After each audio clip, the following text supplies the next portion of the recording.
Donc mes enfants ont été tous ici à l'école des Bruyères. La première est arrivée en 91 et en 91 le monde s'arrêtait ici. Il y avait un bâtiment là, il y avait d'autres bâtiments de l'école qui se trouvaient dans cet espace-ci, mais le quartier s'arrêtait là.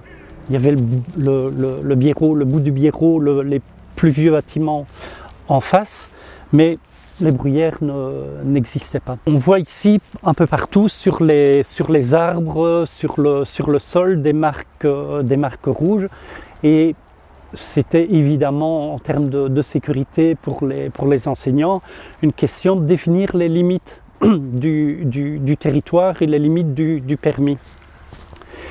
Et ce qui m'a toujours frappé, c'est l'expression que les enfants avaient quand quelqu'un sortait des limites. C'est qu'ils disaient il y a quelqu'un, il y a un tel ou une telle qui est dans les limites. Où on parle non pas des frontières, on parlait de la frontière. Et la frontière, c'est pas la ligne.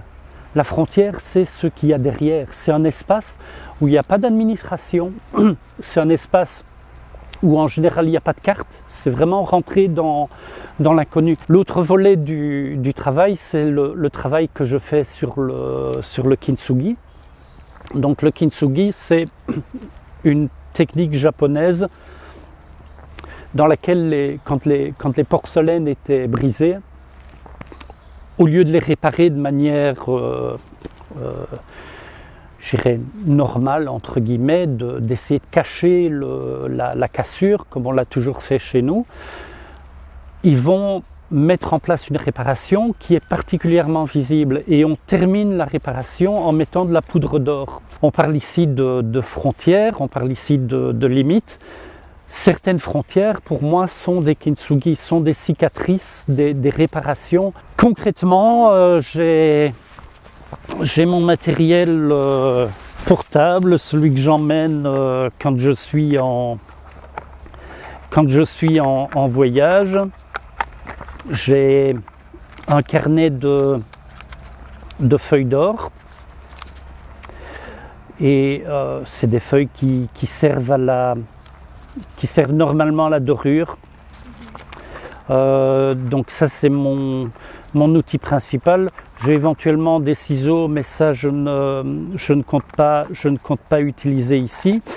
Et alors j'ai besoin toujours d'une colle quelconque.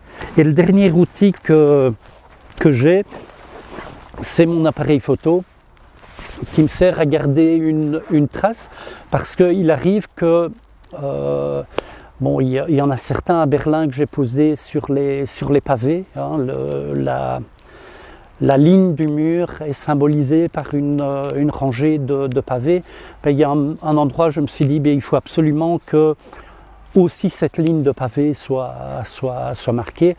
Je suis sûr qu'au bout de 3 jours, 4 jours, les gens auront été intrigués, ils auront frotté avec la main, avec le pied, et puis que ce sera parti. J'en ai jamais retrouvé aucune trace, mais c'est pas grave, c'est pas grave. L'essentiel, c'est de mettre le signe au bon endroit, et c'est de garder un souvenir.